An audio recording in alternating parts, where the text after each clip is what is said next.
Morning everyone. আরেকটা blog নিয়ে চলে এসেছি, পার্ট 3। আগের দিন তো হোটেলে চলে এলাম, আর এই আমাদের হোটেল দেখতে পেলে, যেটা পেহেলগামেই ছিল। তারপর সোজা চলে গেলাম ব্রেকফাস্ট না করেই ভাত খেতে। সকালবেলা আমরা বাঙালি, ভাত খেতেই হবে। ভাতের নিয়েছিলাম ডাল আর আলু ভাজা, সিম্পল। তারপর বেরিয়ে গিয়েছিলাম আমরা ঘুরতে। কোথায় যাচ্ছি দেখতে থাকো। পেহেলগাম ঘোরার জন্য কন্ডিশন কি, ট্যাক্সি স্ট্যান্ডে গিয়ে সেখান থেকে ঘোড়া বা ট্যাক্সি তুমি কোথায় যাবে সেই রেট অনুসারে নিতে হবে। তো আমরা কোথায় যাব সেটা দেখছিলাম, কিভাবে যাব সেটাও দেখছিলাম। দাদা আমাদের সব বুঝিয়ে দিচ্ছে, এটা এখানে, এটা এটা এটা দেখাতে হবে, এটা যেতে হবে, এরকম ভাবে। अगर नंबर 1 जाना चाहते हो 4 स्पॉट्स आएंगे, बाईसरन, रबियन, कश्मीर वैली, दुल्लू वैली। 3 आएगा अंदर में, मैन आएगा बाईसरन, ठीक है।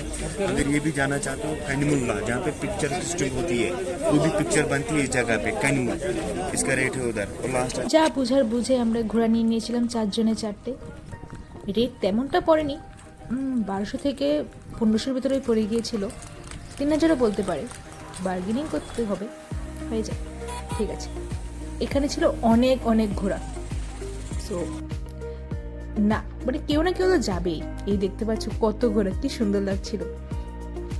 আর এই মিনি সুইজারল্যান্ডে যাওয়ার রাস্তা এত পরিমাণ খারাপ ছিল, ভিডিও করার সাধ্য হয়নি, এত পরিমাণ খারাপ ছিল।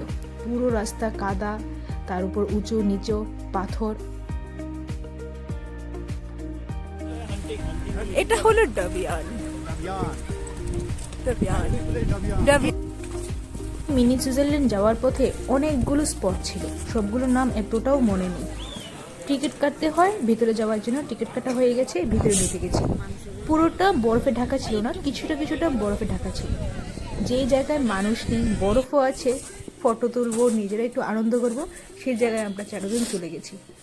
আর ঘোড়া, যে ঘোড়া এনেছে যে মালিক, সে তো রীতিমতো 5 মিনিট পরে চিৎকার শুরু করে দিয়েছে, কখন যাবে কখন যাবে কখন যাবে।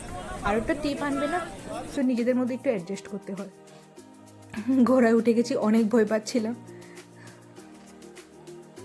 আমরা বেরিয়ে পড়ছি এখান থেকে। এখানে প্রায় 1 ঘন্টার মতো ছিলাম, বেশিক্ষণ থাকতে দেয়নি। বেরিয়ে গিয়েছি, চলে এসেছি আবার নিচে পেহেলগামে, ট্যাক্সি স্ট্যান্ডের এখানে। এখানে আমরা ওই হোটেল খুঁজছি দুপুরে লাঞ্চ করার জন্য। একটা ভালো একটা পাঞ্জাবি হোটেল পেয়ে গিয়েছিলাম। এখানে আমি দোসা খেয়েছিলাম, বাকিরা রাইস রুটি, যে যার মতো তাই খাচ্ছিল। এবার চলে যাচ্ছি ঘরে, কারণ এই একটুতেই আমরা অনেক টায়ার্ড হয়ে গিয়েছিলাম। নেক্সট ব্লগে আসবে।